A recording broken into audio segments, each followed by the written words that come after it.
मैं मुख्तसर के लिए हमदे नात के लिए दावत देता हूँ हाफिज असदुल्ला गिल साहब को, वो मैक पर तशरीफ़ ले आए।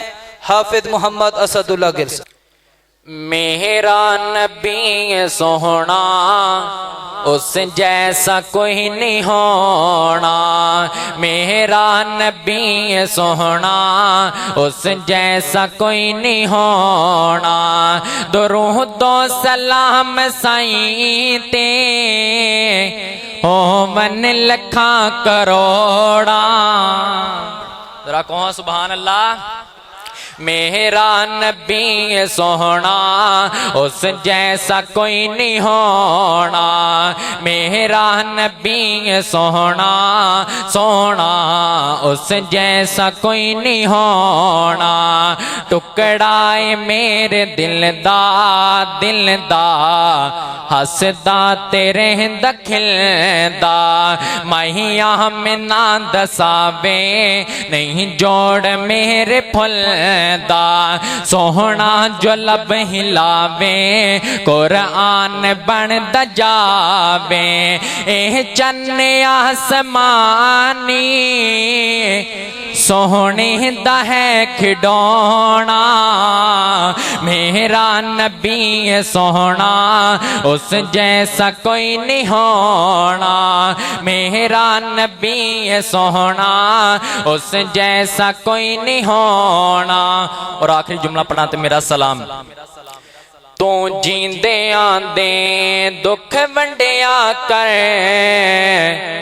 नहीं हसना पिछों तस्वीरां ने। तू जींदे आंदे दुख वंडिया कर, नहीं हसना पिछों तस्वीरां ने। उथे तदबीरां दे चारे नहीं चलदे, जिथे तीर वजे तकदीरां दे। उथे तदबीरां दे चारे नहीं चलदे, जिथे तीर वजे तकदीरां दे। जदों सावां दी डोरी टुट जानी, इस जग दी कहानी मुक जानी।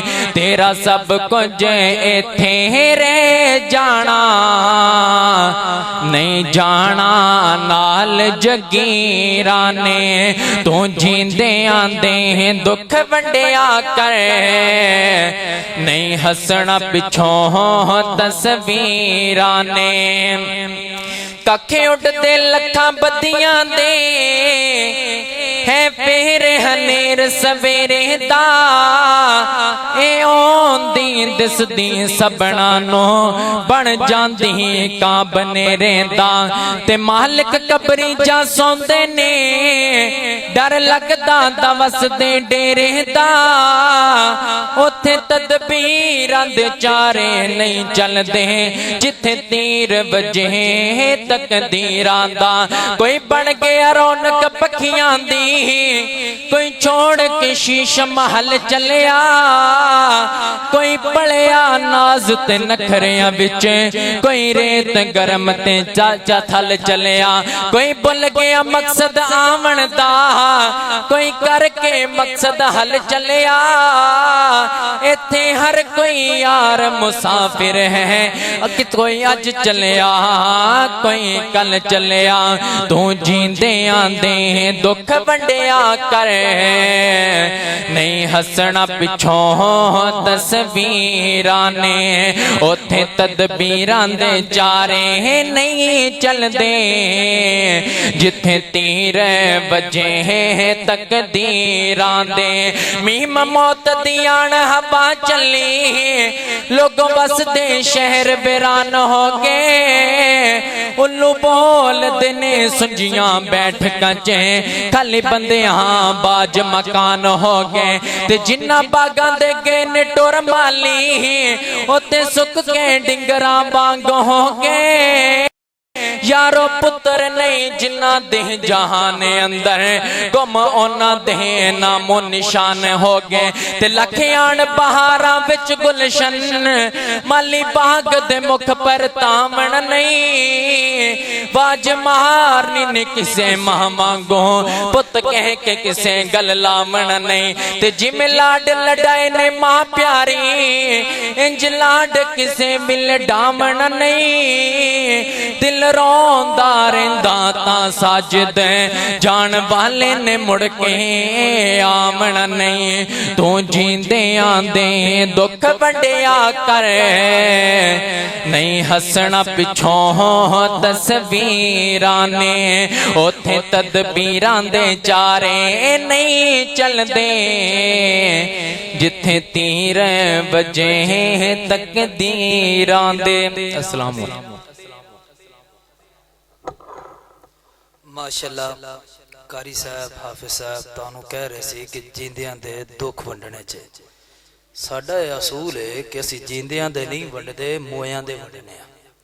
ਜਦੋਂ ਮਰ ਜਾਂਦਾ ਉਦੋਂ ਸਾਨੂੰ ਉਹਦੀਆਂ ਸਾਰੀਆਂ ਰਿਸ਼ਤੇਦਾਰੀਆਂ ਯਾਦ ਆ ਜਾਣ। ਐ ਮੇਰਾ ਚਾਚਾ, ਐ ਮੇਰਾ ਤਾਇਆ, ਐ ਮੇਰਾ ਫਲਾਂ ਤੇ ਫਲਾਂ। ਜਿੰਦੇ ਵਾਲੇ ਉਹ ਵਿਚਾਰਾ ਚਾਰ ਪਾਈ ਤੇ ਪੁਕਾਰਦਾ ਰਹਿ ਜਾਂਦਾ। ਉਹ ਭਾਈ ਮੈਨੂੰ ਮੈਡੀਸਨ ਲੈ ਦਿਓ, ਮੈਨੂੰ ਹਸਪੀਟਲ ਤੱਕ ਲੈ ਜਾਓ। ਕੋਈ ਬੰਦਾ ਉਹਦੀ ਗੱਲ ਨਹੀਂ ਸੁਣਦਾ, ਉਹਨੂੰ ਜਵਾਬ ਨਹੀਂ ਦਿੰਦਾ। ਜਦੋਂ ਮਰ ਜਾਂਦਾ ਇਹੀ ਦੀਵਾਰਾਂ ਨਾਲ ਲੱਗ ਲੱਗ ਕੇ, ਖਿੜਕੀਆਂ ਨਾਲ ਲੱਗ ਲੱਗ ਕੇ, ਰਿਸ਼ਤੇਦਾਰ ਅਜ਼ੀਜ਼ੋ ਅਕਾਰਬ ਦੇ ਗਲੇ ਨਾਲ ਲੱਗ ਲੱਗ ਕੇ ਰੋਂਦਾ ਨਜ਼ਰ ਆਂਦਾ। ਮੈਨੂੰ ਦੱਸ ਜੀਂਦਿਆਂ ਤੈਨੂੰ ਰੋਣਾ ਨਹੀਂ ਯਾਦ ਆਇਆ, ਮਰਦਿਆਂ ਵਾਰੀ ਤੈਨੂੰ ਰੋਣਾ ਯਾਦ ਆ ਰਿਹਾ? ਕਾਹਦੇ ਦੁੱਖ ਵੰਡ ਰਿਹਾ, ਕਾਹਦੀਆਂ ਤਕਲੀਫਾਂ ਦਾ ਅਹਿਸਾਸ ਕਰ ਰਿਹਾ? अगर जे तेरे सीने अंदर दर्द है अपने भरा वास्ते दर्द महसूस कर। जींदियां दा दर्द वांडे मोयां दे ते पराए भी वंडिया करदे नहीं, दुश्मन भी वंडिया करदे नहीं। सज्जन उदों पता लगदा है कि जदों बंदा जिंदा होवे ते सज्जन दा एहसास कीता जावे। मोए मर जाइए फिर सारे दसने स्टेटस लाने, फिर असी काला करके कहने ओ जी मेरा फलां फलां फौत हो गया है, अज जनाजे ते आ जाया जे, इन्ने बजे जनाजा है, इन्ने बजे साडी कुल खानी है, इन्ने बजे खत्म शरीफ है, इन्ने बजे साडा कट होना है। असी सारे बुलाने जींदियां वारी कदी नहीं चार बंदियां नू कह के ओदे इलाज वास्ते 4 रुपये जमा करके उन हॉस्पिटल अंदर नहीं पहुंचा सकते। मर जावे ती सारा कुछ याद है, ती जींदिया रवे ते पिया रवे ये जाने ते मां प्यो जाने, ती बस मरन दी देर ती सारियां रिश्तेदारियां याद आ जाएंगी। इस वास्ते मेरे मुहतरम भाइयों एहसास करिए, अपने सीने दे अंदर परावां दा दर्द महसूस करिए। परा ओही होया करदा इन्नमल मुमिनूना इखवा, मोमिन मोमिन आपस अंदर भाई भाई ने, मुसलमान मुसलमान आपस अंदर परा परा ने। परा होने दा सबूत दे, तेरा परा बीमार हो जाए ओदी तीमारदारी कर, तेरा परा फौत हो जाए ओदा जनाजा पढ़, तेरा परा कमजोर है माली लिहाज नाल तेरा हक बनदा है ओदी खिदमत कर, ओनू मजबूत कर, ओनू माल दे, ओनू पैसा दे, ताकि तेरा परा मजबूत होवे, कल किसे दे अगे हाथ अड्डण जोगा ना रवे। असी ती भरावां नू फकीर बना छड़िया, असी दुआ करते फिरने होने शाला किसे तरीके ना मेरा भरा दी दुकान जड़ी चलदी है ये बंद हो जावे, शाला किसे तरीके नाल मेरा भरा फौत हो जावे, एदी दुकान ते मैं कब्जा कर लवां, शाला मेरा भरा रुड़ जावे, एदे मकान ते मैं कब्जा कर लवां, एदी जमीन ते कब्जा कर लवां, एदियां जायदादां ते कब्जा कर लवां। मैनू दस तू भरा है या दुश्मन? भरावां दा एहसास करया करो। कुरान और हदीस अज दा जेड़ा पैगाम है शेख साहब इंशाअल्लाह ताईद भी करनगे। मेरे मोहतरम भाइयों अपने दा एहसास करो, अपने नाल मुहब्बतां वंडो, एक दूजे दे दुख नू अपना दुख समझो। सहाबा इकराम रिजवानुल्लाह अलैहिम अजमाइन एवें नहीं जन्नत दियां बेशारतां लब गईयां, एवें नहीं मेरे नबी ने दुनिया ते चलदियां फिरदियां नो जन्नत दा सर्टिफिकेट दे दिता है। आखिर वजह ये सी ओ एक दूजे दा दुख नू अपना दुख समझिया करदे सन, एक दूजे दियां तकलीफां नू अपनी तकलीफां समझे सन। इस वजह करके रब ने जन्नत दा ऐलान कर छड़िया। अज भी रब जन्नत दा ऐलान फरिश्तियां विच बैठ के कर सकदा है जे तू अपने भरावां दा एहसास करे।